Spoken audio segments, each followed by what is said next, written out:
লন্ড bond কইরা ফলাইবো। এই জমিনটার মধ্যে কম্পন তৈরি হয়ে যাবে, এই জমিনটা এমন ভাবে কাঁপতে কাঁপতে শুরু করবে। ওয়া আখরাজাতিল আরদু আসকালাহা, জমিনের ভিতর থেকে তার যত বোঝা আছে সব বের করে দিবে।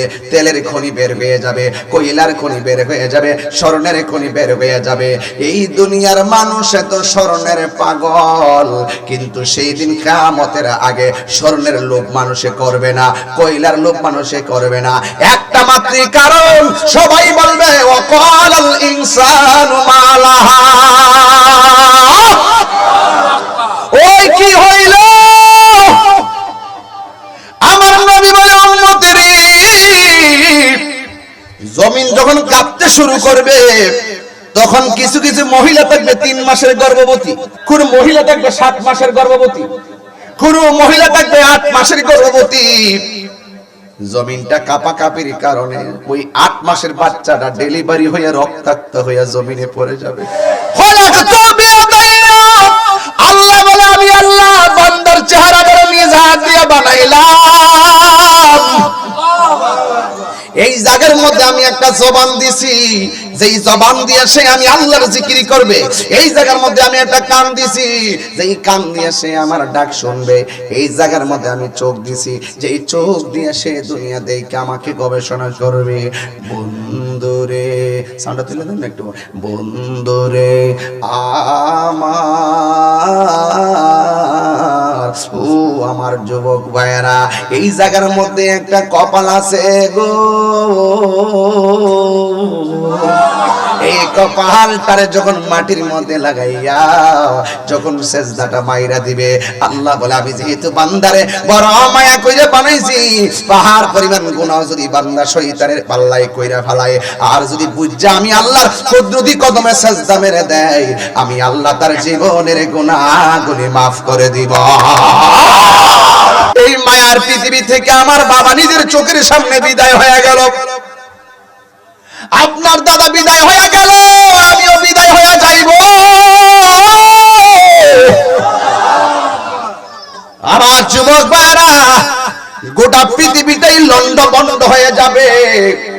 এই দিকে খেয়াল করে আমি আয়াতটা পড়েছি, যেহেতু চলে যেতে হবে, মুনাফিকি করা যাবে না, চলে যেতে হবে, নামাজ ছাড়া যাবে না, চলে যেতে হবে, মাকে কষ্ট দেওয়া যাবে না, চলে যেতে হবে।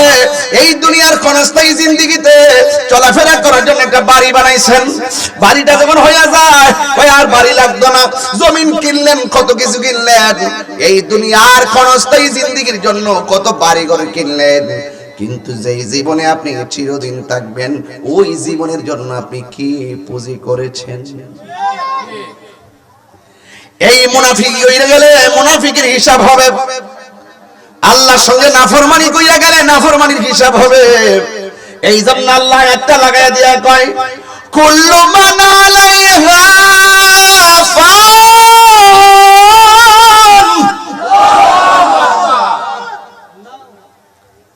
সব ধ্বংস হয়ে যাবে। এত মায়া করে আল্লাহ দুনিয়া বানাইছে, সব লন্ড বন্ড হয়ে যাবে। গভীর মনোযোগ যুবক ভাইয়ের আমার, সব শেষ হয়ে যাবে। কিসের বাহাদুরি 2 দিনের দুনিয়ায়? এই জন্য আমার যুবক ভাইয়ের আল্লাহ রাব্বুল আলামিন কোরআনে বলেন, আমি আল্লাহ সব শেষ করে দিব। আমি আল্লাহ ছিলাম, আমি আল্লাহ আছি, আমি আল্লাহই থাকবো। জোরে কোন ঠিক কিনা? ওয়ালাকাদ যায়্যানাস সামাআদ দুনিয়া বিমাসাবিহ, আল্লাহ বলে আমি আল্লাহ আসমানটারে এত সুন্দর তারকা দিয়ে সাজাইছি একমাত্র আমার মায়ার বান্দার জন্য। বান্দারে আল্লাহর সঙ্গে নাফরমানি কইরো না, আল্লাহর সঙ্গে নাফরমানি করা যাবে না। এই জন্য আমি বলেছি মুনাফিক সমাজে বড় ভয়ঙ্কর জিনিস, এদের কাছ থেকে বেঁচে থাকতে হবে। মুদিমালের দোকানে গেলে মুদিমাল পাওয়া যায়, মাছ বাজার গেলে মাছ পাওয়া যায়, আল্লাহ ওয়ালাদের দরবারে গেলে আল্লাহ পাওয়া যায়। কথা বলেন ঠিক কিনা? ওইগুলা হলো দুনিয়ার বাজার, আল্লাহর ওলির দরবার হলো প্রেমের দরবার। কথা বলেন ঠিক কিনা? চালাও সে পথে যে পথে তোমার প্রিয়জন গিয়েছেন চলি। ওই প্রিয়জন যারা আল্লাহর ওলিরা, তাদের কাছে গেলে আখিরাতের সবক পাওয়া যায়। কথা বলেন ঠিক কিনা? সব শেষ হয়ে যাবে। আমি তাহিরি চিল্লাইলে এত সুন্দরভাবে আর কণ্ঠ দিতে পারবো না। এমন একটা সময় আসবে আমি টাকা খরচ করলে এত মানুষ আনতে পারবো না। এই জন্য যুবক ভাইরা আমার, আমি তাহিরির কণ্ঠ একদিন থাকবে না, হাজার হাজার মানুষ লাইন ধরে একদিন আসবে না। গত কিছুদিন আগে গেলাম একটা মাহফিলে, যাইয়া দেখি একটা মুরব্বী লাঠি নিয়ে বসে আছে। জিগাইলাম, আব্বা রে লাঠিটা হাতে কেন? মুরব্বীকে, হুজুর আমি সোজা হইয়া দাঁড়াইতাম পারি না, এই জন্য আমার হাতের মধ্যে লাঠি। এরপরে জিগাইলাম, কেন রাখলেন? আমি আগের মতন লম্বা হইয়া সোজা হইতে পারি না, আমার কোমরে ব্যথা করে, এই জন্য লাঠি। কিন্তু এমন একটা সময় গেছে, লাঠি লুটি উদ্দামে ফালাইয়া দিয়া দুর্বইলা রাস্তায় চলছে। আজকে এই মানুষটার শক্তি গেল কই? আজকে এই মানুষটার চোখের পাওয়ার গেল কই? এই জন্য আমার যুবক ভাইরা, যে এই কোনো মুহূর্তে আমার উত্থান পতন হয়ে যেতে পারে। আজকে তুমি যুবক, এখন কিন্তু সুন্দর করে রুকু দিতে পারো। আমরা যে রুকু দিই কোমরে ব্যথা করে, আগের মতো এমন ভাবে সমান হইয়া কাজ দিতে পারি না। কোমরের মধ্যে ব্যথা করে, পিঠের মধ্যে ব্যথা করে, ধাক্কা দিয়ে বসতে হয়, পিছনে বালিশ দিয়ে বসতে হয়। ডাক্তার বলছে পয়সা থাকতে থাকতে কোমরে হাড় ক্ষয় হয়ে গেছে, এতটুকু পর্যন্ত ফাঁক হয়ে গেছে, বলছে চেয়ারে বসে নামাজ পড়ার জন্য। এই যে পরিবর্তন, আগে তো লাফায় লাফায় কথা বলছি, এই যে পরিবর্তন, চাইলেই কিন্তু আপনি আল্লাহকে ডাকতে পারবেন না, চাইলেই মসজিদে যাইয়া দৌড়াইয়া নামাজ পড়তে পারবেন না। এই জন্য আল্লাহ রাব্বুল আলামিন বলেন সব কিছু ধ্বংস হইয়া যাবে, সব কিছু ধ্বংস হইয়া যাবে। সব চাইতে বড় কথা হলো আমাদের জীবনটাই তো একদিন শেষ হইয়া যাবে। কথা বলেন ঠিক কিনা? এই জন্য আমার রিচির বাবারা, ওই হবিগঞ্জের বাবারা, আল্লাহ রাব্বুল আলামিন যেহেতু কোরআনে বলেন সব শেষ হইয়া যাবে, এই যে একটা অ্যালার্ট করে দিয়েছেন, যেহেতু শেষ হয়ে যাবে, এই দুনিয়া থেকে যাওয়ার আগে আমরা আল্লাহ চিনার দরকার আছে না নাই? লইল আতর লোবান, কেহ লইল জল, কেহ লইল বড়ই পাতার, নয়ন জলে বুক ভাসে রে, কান্দে হায় হায় রে সবাই, হায় হায় রে, হায় হায় রে সবাই, হায় হায় রে। মা কান্দে, বাবাই কান্দে, কান্দে আপনজন, কান্দিয়া কান্দিয়া চির বিদায় তারা দেও রে, কান্দে হায় হায় রে সবাই, হায় হায় রে। কেহ লইল আতর লোবান, কেহ লইল জল, কেহ লইল বড়ই পাতা, নয়ন জলে বুক ভাসে রে, কান্দে হায় হায় রে সবাই, হায় হায় রে। বুঝব নবী বলেন কি জানেননি? কিয়ামত তো একদিন হবে, সব চাইতে বড় কিয়ামত যখন রিচি গ্রামে আশেকের সামনে আজরাইল হাজির হইয়া যাবে। যখন মানুষের সামনে আজরাইল আসবে গো, সেই দিন তার কিয়ামত হয়ে যাবে। আমার নবী বলে মরণটা যার ভালো হবে, কবর তার ভালো হবে, হাসর তার ভালো হবে, মিজান তার ভালো হবে, ফুলসিরাত তার ভালো হবে। আর দুনিয়ার ভিতরে যারা মুনাফিকি করবি, গাদ্দারি করবি, আমার নবী বলেন আখিরাতের প্রথম মঞ্জিলের নাম হলো কবর। কথা বলেন ঠিক কিনা? এই কবরে গেলে উপায় থাকবে না গো। এই জন্য আমার যুবক ভাইরা, আমার নবী আপনার নবী বলেছেন কিয়ামত একদিন হয়ে যাবে। এই কিয়ামতের পরে অনেক আলামত বের হবে। আল্লাহ রাব্বুল আলামিন কোরআনের মধ্যে বলে দিয়েছেন একদিন পৃথিবী শেষ হয়ে যাবে, এই পৃথিবী থাকবে না। যিনি ছিলেন তিনি থাকবেন, তিনি আছেন, জবান খুলে কোন তিনি কে? ওই আল্লাহ এত সুন্দর মায়ার বান্দা বানাইছে, গলা থেকে মাথার তালু পর্যন্ত জায়গাটা আমার আল্লাহ নিজের হাত দিয়া বানাইছে। এই জন্য দেখবেন নবী বলেছেন গায়ের মধ্যে আঘাত করো, চেহারার মধ্যে আঘাত করো না। এই চেহারাটা হলো আমার আল্লাহর রহস্য। জোরে কোন সুবহানাল্লাহ। এই তো ওয়াজ বুঝতে ফলাইতেছেন, এই জায়গায় আঘাত করা নিষেধ, কথা কোন ঠিক কিনা? আল্লাহ বলে আমি আল্লাহ বান্দার চেহারা করে নিজ হাত দিয়ে বানাইলাম। এই জায়গার মধ্যে আমি একটা জবান দিছি, যেই জবান দিয়ে সে আমি আল্লাহর জিকির করবে। এই জায়গার মধ্যে আমি একটা কান দিছি, যেই কান দিয়ে সে আমার ডাক শুনবে। এই জায়গার মধ্যে আমি চোখ দিছি, যেই চোখ দিয়ে সে দুনিয়া দেখে আমাকে গবেষণা করবে। বন্ধুরে, সাউন্ডটা তুলে দেন একটু। বন্ধুরে আমার, ও আমার যুবক ভাইয়েরা, এই জায়গার মধ্যে একটা কপাল আছে গো। এই কপালটারে যখন মাটির মধ্যে লাগাইয়া যখন সেজদাটা মাইরা দিবে, আল্লাহ বলে আমি যেহেতু বান্দারে বড় মায়া কইরা বানাইছি, পাহাড় পরিমাণ গুনাহ যদি বান্দা শয়তানের পাল্লায় কইরা ফেলায়, আর যদি বুঝা আমি আল্লাহর কুদরতি কদমে সেজদা মেরে দেয়, আমি আল্লাহ তার জীবনের গুনাহগুলি মাফ করে দিব।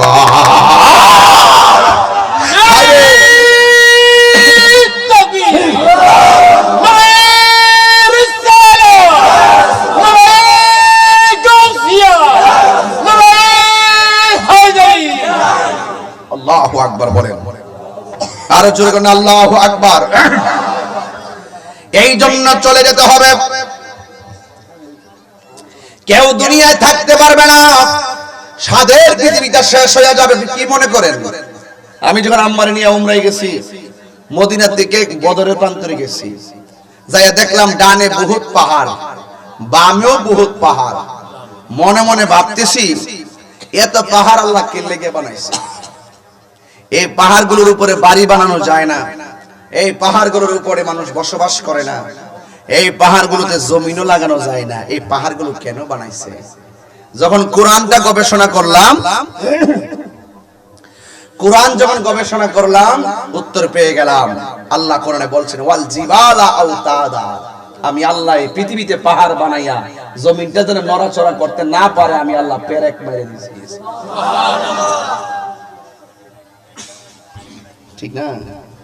কিন্তু কুল্লু মান আলাইহা ফান যদি বুঝতে চান, এর ভিতরে এক নম্বর হলো এই পাহাড়গুলো একদিন তুলার মতন আকাশে উড়ে যাবে। যখন উড়ে যাবে তখন কি জমিন ঠান্ডা থাকবে না অশান্ত হয়ে যাবে? এই জমিনটারে পেরেক মারছে কেডা? কি দিয়ে মারছে? কথা বলে কি দিয়ে মারছে?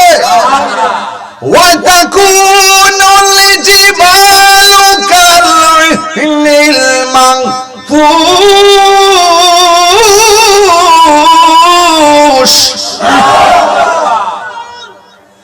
আল্লাহ রাব্বুল আলামিন বলেন, খুব মনোযোগ, আমার আল্লাহ রাব্বুল আলামিন বলেন আমি আল্লাহ এই পৃথিবীটারে পাহাড় দিয়া পেরেক মারছি, কিন্তু এমন একটা সময় আসবে পাহাড়গুলো আকাশের মধ্যে তুলার মতন উড়ে যাবে। যখন তুলার মতো উড়ে যাবে তখন আমার আল্লাহ রাব্বুল আলামিন কোরআনে বলে দিয়েছেন মানুষের অবস্থা কেমন হবে। আপনারাই বলেন, এখন যদি স্টেজটা নাচানাচি করে আমি কি দাঁড়ায় থাকতে পারবো নাকি আমি কাঁপাকাঁপি শুরু করব? আল্লাহ রাব্বুল আলামিন আবার নিজেই বলে দিয়েছেন, যখন আমি পেরেক মেরে দিয়েছি জমিনটা নড়াচড়া করে না, যখন আমি কুল্লু মান আলাইহা ফান এই পৃথিবীটা ধ্বংস করব, সিস্টেম মোতাবেক সবকিছু আমি ধ্বংস করে দিব। আল্লাহু আকবার কয় না কেন? কি মনে করতেছেন পৃথিবীটা শেষ হয়ে যাবে?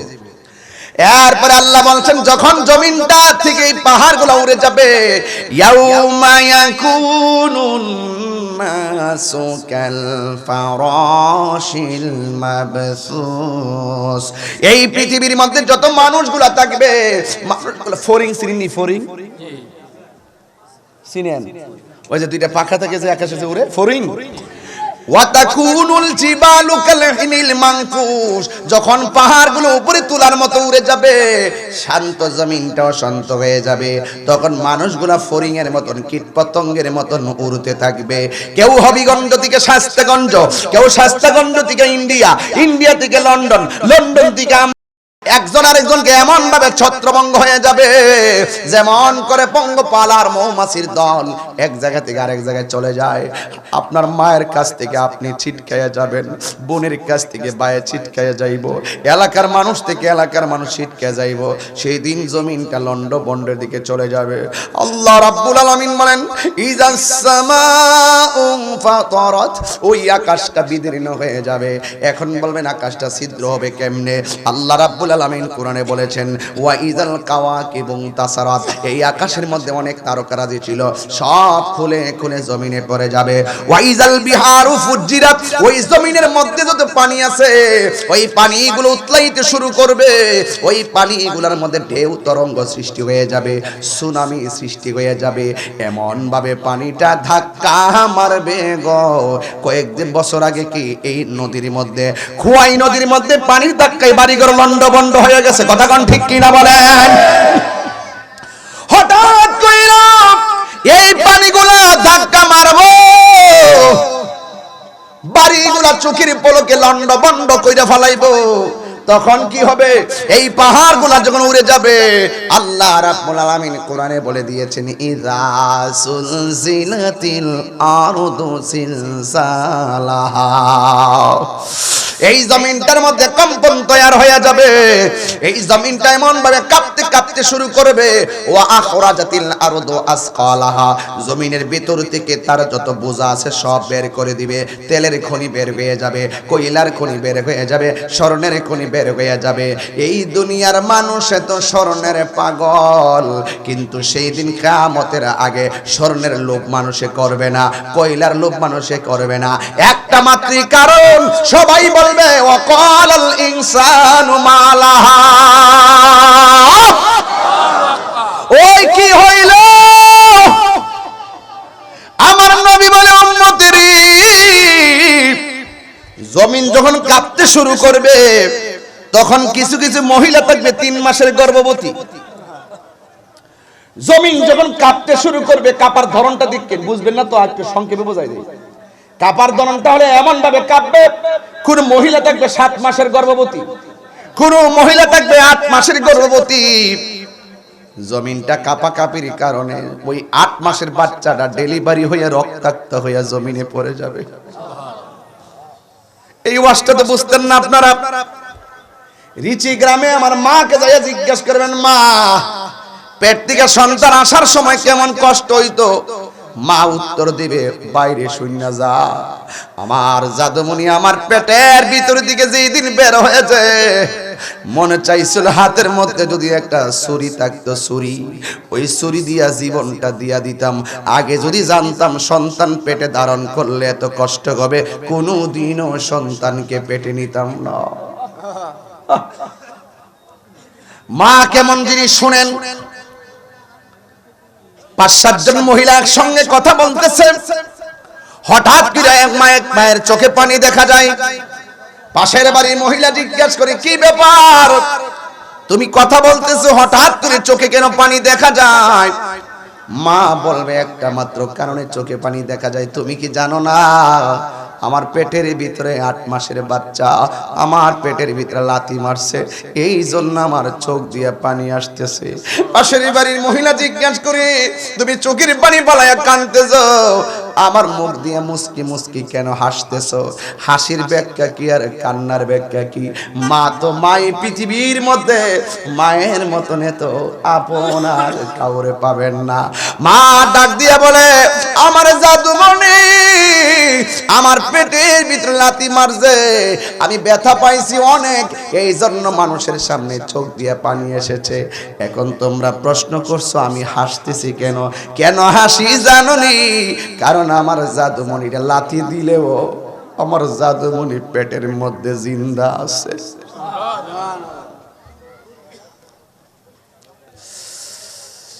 একটু দাঁড়াও মায়েরে দেখি,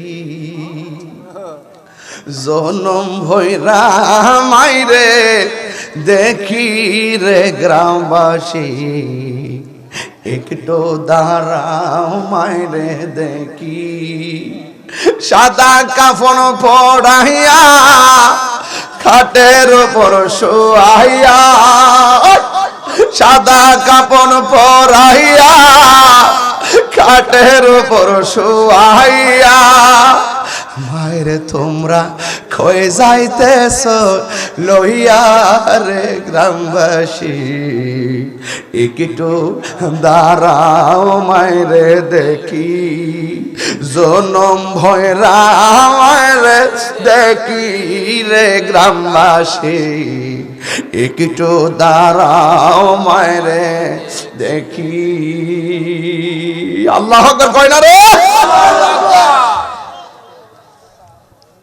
এই জন্য আমার যুবক বাইরে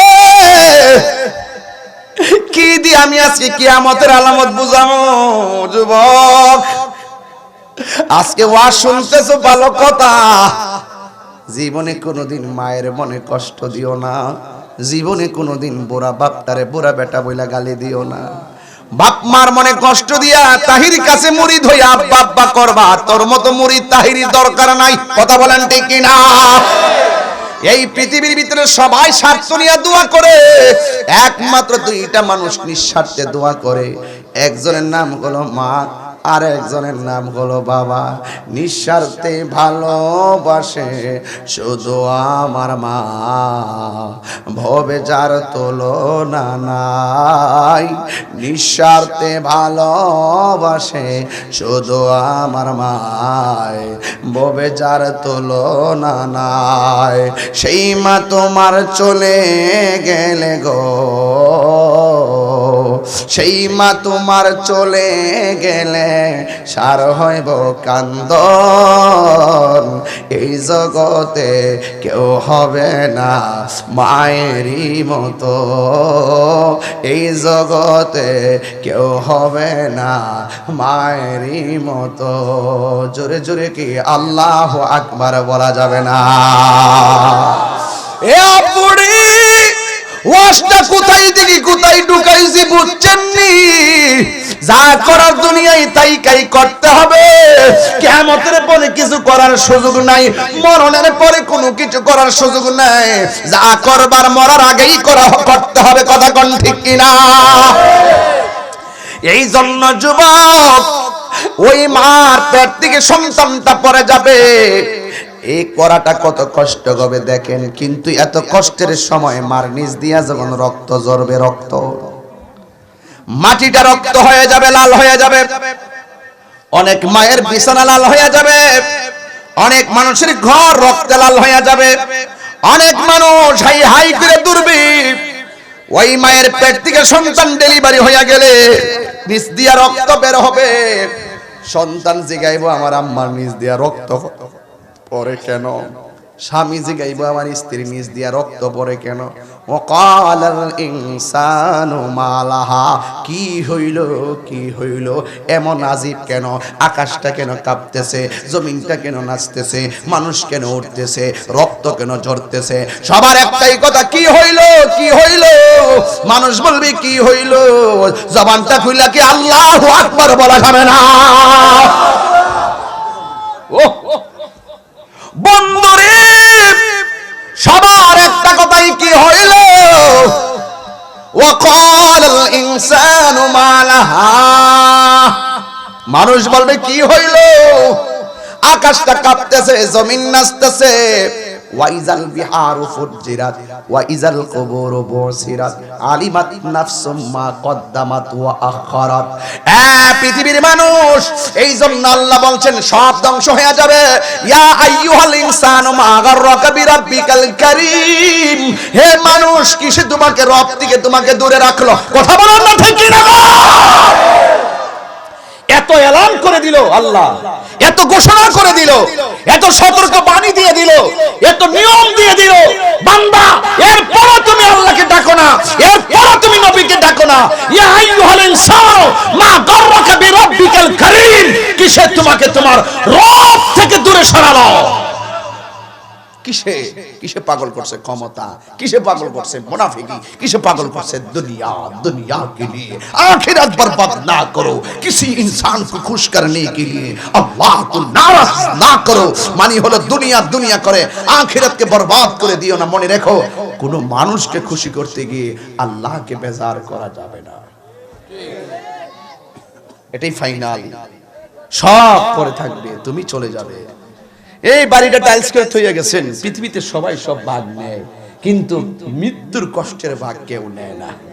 দুঃখের ভাগ নেওয়ার কোনো মানুষ নাই, সুখের ভাগ নেওয়ার মানুষের কোনো অভাব নাই। সব ধ্বংস হয়ে যাবে, কিন্তু ধ্বংস করার আগে কিছু আলামত আছে, এটা বলতে হবে। দাজ্জাল আসবে, দাজ্জাল কে আসবে? দাজ্জাল এসে বলবে আমার আল্লাহ মানবেন নি? কথা বলেন। দাজ্জালের চোখ একটা কানা, একটা চোখ কি কানা। সে এসে বলবে আমার আল্লাহ মান, যে আল্লাহ মানবো সে জাহান্নামে যাবে। আর ইমানদারের সামনে গেলে বলবে আমার আল্লাহ মান, ইমানদারে বলবে না না তোমার আল্লাহ মানবো না, আমার আল্লাহ হলো খালেক, আমার আল্লাহ হলো মালিক। তোমার এক চোখ কানা, কপালের মধ্যে 3টা আরবি লেখা দেখা যায়, তুমি হইলা 8টা নাম্বার কাফের। তোমার প্রয়োজনে তোমার কাছে জীবন দেওয়া যাবে, কিন্তু ঈমান দেওয়া যাবে না। আর ইমানদারও সাইজ করে ফেলাইবে, ইমানদারে মারবে। রাসূল বলেন হ্যাঁ দাজ্জাল তোমাদেরকে না মানলে আগুনে নিয়ে ফেলাই দিব। ইয়া রাসূলুল্লাহ আগুনে ফেলাই দিলে সহ্য করুম কেমনে? কই আমার আল্লাহ সে আগুনটারে ফুলের বাগান বানায় দিবে। সুবহানাল্লাহ, আর বড় করে বলেন না সুবহানাল্লাহ। এটা হইলো অরিজিনাল দাজ্জাল। এটা কি দাজ্জাল? এখন এই দাজ্জাল আসার আগে কিছু সেমি দাজ্জাল আছে। কি দাজ্জাল আছে? সেমি দাজ্জাল আছে, সেমি দাজ্জাল, সেমি দাজ্জাল। এই দাজ্জাল বাইরে গেছে ইসরাইল। কথা বলেন না কেন? এই ইসরাইল, বাংলাদেশে কিছু ইসরাইলের দালাল আছে, বলেন ইসরাইলের দালাল দেখবেন মাঠে ময়দানে দালালগুলোর দেখা যায় না। ওরা ইউটিউবের ভিতরে বয়াবে কয় কি দরকার সংঘাত মারামারি, কি দরকার? হামাস যে আক্রমণ করছে এটা কি নতুন করছে? কেন করছে? সারাটা জীবন মুসলমানদেরকে মারতে মারতে শেষ করে ফেলাইছে। আর যখন দেয়ালে যখন পিঠটা ঠেকে গেছে গা, তখন বাধ্য হয়ে কি মারতে হবে না? তারা যখন মারে তখন জাতিসংঘ ঘুমায় থাকে, মানবাধিকার যারা মানবতার কথা বলে তারা ঘুমায় থাকে। আর মুসলমানরা যখন প্রতিবাদ করে মুসলমানদেরকে সন্ত্রাসী বলে, এটা মেনে নেওয়া যায় না। আমি গত পরশুদিন দেখেছি ফিলিস্তিন অসংখ্য মানুষকে গাজায় তারা বাউন্ডারি করে বন্দী করে রাখছিল। ওই হামাস হোক আর যার পক্ষ থেকে কোনো কিছু করুক না কেন, ওই জায়গাটা তো ইসরায়েলের দখলে, তো কিছু হইলে মুসলমান কিছু বন্দী করে রাখছে, হিয়ানো বোমা মাইরা মুসলমান মারে। আবার ওই জায়গার ভিতরে দেখলাম মরুভূমির বালুতে বৈশা ঘাস লইয়া বাচ্চারা ঘাস খাইতাছে। ওরা খাবার বন্ধ করে দিচ্ছে, ওষুধ নিয়ে যাইতে পারে না সেখানে। আমরা যে বাংলাদেশে ত্রাণ পাঠামো বা কিছু পাঠামো, ওখানে সেগুলো পৌঁছানোর কোনো ব্যবস্থা নাই, ওরা পৌঁছতে দেয় না। বিদ্যুতের লাইন বিচ্ছিন্ন করছে, তথ্য প্রযুক্তির অনলাইন বন্ধ করে দিছে এবং তাদেরকে নির্বিচারে গণহত্যা করছে, কিন্তু জাতীয় সংঘ নীরব। এখন আমার প্রশ্ন হলো আপনাদের কাছে, আমার প্রশ্ন হলো, আমি সেই দিন যখন দেখলাম ঘাস খাইতেছে মুসলমান, আমি তখন সেটা বরদাস্ত করতে পারি নাই। এমন চিত্র দেখবো এই পৃথিবীতে, আমার মনে হয় সেটা আমি সহ্য করতে পারি না। একটা মেয়ে আগাইতে আগাইতে ওই বন্দুকের সামনে যায় বলতেছে তোরা আমরারে মারতেছিস, সামনে গুলি করতেছস, আর ওই বোমা মারতেছিস আমাদের মাথার উপর দিয়া। মার, কতটুকু উড়াইবি, কতটুকু উপরে উড়াই মারবি, তোরা আমরারে মারবি, আমরা মরবো, তোরা উপর দিয়া ক্ষেপণাস্ত্র চালাবি, মনে রাখিস আমাদের রব তোদের মাথার উপরে আছে। যাইবি কই? আল্লাহ যেদিন ধরবো সেদিন সাইজ করে ফেলাইবো। কথা কোন ঠিক না বেঠিক? এই জন্য আল্লাহ বলছেন ওয়ালা তাহিনু ওয়ালা তাহজানু ওয়া আনতুমুল আ'লাউনা ইন কুনতুম মুমিনিন। হতাশ হইও না, চিন্তিত হইও না, বিজয় তোমাদেরই হবে যদি তোমরা ঈমানদার হতে পারো। আপনারা বলেন দাজ্জালের মোকাবেলা কি টাকার জোরে হবে না ঈমানের জোরে হবে? ইসরায়েলের সাথে আমাদের মোকাবেলা হবে ঈমানের জোরে। কথা বলেন ঠিক কিনা? তো আমার একটা ছোট্ট প্রশ্ন হলো, ইসরায়েলের পক্ষে যদি কাফের দেশগুলা ঐক্যবদ্ধ হতে পারে, তাইলে আমরা মুসলমানদের পক্ষে 57টি মুসলিম কান্ট্রি আমরা এক হওয়ার দরকার আছে না নাই? আরো জবান খুলে কোন আছে না না? ভাইরা আমার, আল্লাহ জিন্দাবাদ জিন্দাবাদ।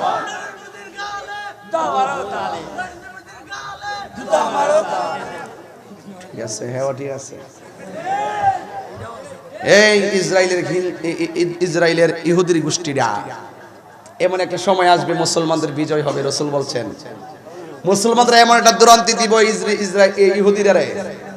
ইহুদিরা যায় গাছের কোণার মধ্যে ফলাইব, মুসলমানরা তাদেরকে খুঁজে পাবে না। গাছ ডাক দিয়ে বলবে, এ মুসলমানরা, ইহুদির সন্ত্রাসটা আমি গাছের কোণায় পলাই রইছি, আরে দইরা সাইজ করো। এই সময় আসতেছে, কথা বলেন ঠিক না বেঠে? আপনারা মনে করতে পারেন আমরা এমনিতেই ফিলিস্তিন ফিলিস্তিন করি না। আমার একটা সঙ্গীত কি শুনেন নাই আপনারা? আমার পরিষ্কার কথা হলো, কেন ফিলিস্তিন ফিলিস্তিন করি? সেই ফিলিস্তিনি মুসলমানদের প্রথম কিবলা মসজিদ আকসা রয়েছে, যেই মসজিদের কথা কোরআনে বলা হয়েছে, সুবহানাল্লাযী আসরা বিআবদিহি লাইলাম মিনাল মাসজিদিল হারামি ইলাল মাসজিদিল আকসা। এই মসজিদের কথা কোরআনে বলা হয়েছে। এই মসজিদটি ছিল মুসলমানদের প্রথম কিবলা। আমার নবী যখন মেরাজে গিয়েছে, আমার নবী এই মসজিদে 2 রাকাত নামাজ পড়েছিল। নবীর পিছনে 1,24,000 পয়গম্বর মুক্তাদি হয়েছিল। এই মসজিদটি শুধুমাত্র ফিলিস্তিনের একা মসজিদ নয়, এই মসজিদকে রক্ষা করার দায়িত্ব ফিলিস্তিনের একা নয়, এটা যেহেতু সারা বিশ্বের মুসলমানদের কিবলা, এই কিবলাকে রক্ষা করার দায়িত্ব বিশ্বের সকল মুসলমানদের। হাত তুলে বলুন ঠিক কি না বলুন?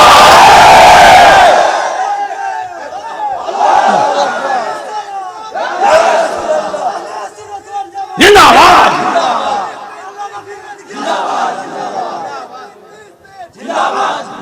ভাইরা আমার। তাহলে আমরা কি বসে থাকলে চলবে? বসে থাকলে চলবে? এরা হইল ওই দাজ্জাল আসার আগে সেমি দাজ্জাল। এই দাজ্জাল গুলো আমাদেরকে মারতেছে, আমাদের একটু লস হইতাছে, শিশু মরতেছে, মা বোনরা মরতেছে, সব বুকটা পেতে দিচ্ছে বুলেটের সামনে। মুসলমানরা জানে বাঁচলে গাজী, মরলে শহীদ। কথা বলেন ঠিক না? অ্যাকশন অ্যাকশন ইসরায়েলের বিরুদ্ধে, ইসরায়েলের বিরুদ্ধে অ্যাকশন অ্যাকশন, ইসরায়েলের বিরুদ্ধে, ইহুদিদের বিরুদ্ধে, বিশ্বের মুসলিম, বিশ্বের মুসলিম নারায়ে তাকবীর, নারায়ে তাকবীর, নারায়ে তাকবীর, নারায়ে রিসালাত। আসেননি সবাই একসাথে? 2 হাত সোজা করেন না কেন? 2 হাত সোজা করেন, চিৎকার মারে কেন? আল্লাহু আকবার, আল্লাহু আকবার, আল্লাহু আকবার।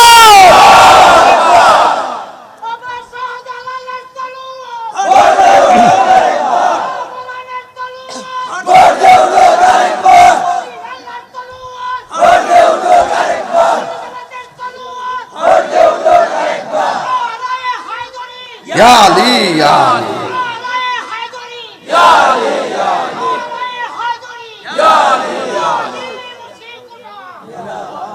আল্লাহু আকবার বলেন, আল্লাহু আকবার জোরে বলেন। আপনারা কি খুশি না বেজার? মুসলমানদের বিজয় হবেই হবে, কথা বলেন ঠিক কি না বলেন? মুসলমানদের অস্ত্র কম থাকতে পারে, ইমানি তাকত আছে না নাই? আমি বিশ্বাস করি এই রিচি গ্রামের হবিগঞ্জের জমিনে যদি একটা আশিক যদি চোখের পানি ফেলে যদি কান্না করে মুসলমানদের রক্ষা করার জন্য আল্লাহর কাছে যদি সাহায্য চাই, একটা আশিকের চোখের পানি যদি কবুল হয়ে যায়, ইহুদি গুন্ডাদের দুর্গ ভেঙে টুকরা টুকরা হয়ে যাবে। কথা বলেন ঠিক কিনা?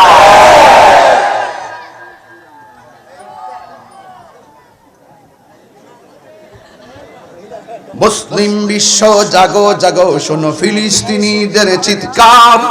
মুসলিম বিশ্ব জাগো জাগো, শোনো ফিলিস্তিনিদের চিৎকার।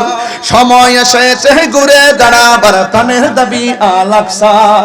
সময় এসেছে ঘুরে দাঁড়াবার প্রাণের দাবি আল আকসার। ঠিক কিনা? আমরা সবাই এক থাকতে হবে, এক থাকতেই হবে। মুসলমানরা সারা পৃথিবীর মুসলমান একটা দেহের মতন, এক জায়গায় আঘাত লাগলে আরেকটা মুসলমানের গায়ে লাগতে হবে। কথা বলেন ঠিক না? আপনারা কি আমার প্রতি বেজার হইছেন? তাহলে এই দাজ্জাল ওই দাজ্জালের জ্যাঠাতো ভাই, এই দাজ্জাল ওই দাজ্জালের, এই দাজ্জাল বাংলাদেশও আছে। ওই ইসরায়েলের বাপ, ওই ইসরায়েলের মাল খাইয়া যা টাল হইছে না, ওই যে ইসরায়েলের মাল খাইয়া যা টাল হইছে, খাউরি যে সরায় সরায় কারণ নামাজও মহিলার মতন যে বুকটা এখানে বাঁধে আর তারা বিজে 8 রাকাত, এইগুলোই হলো ওই ইসরায়েলের দালাল।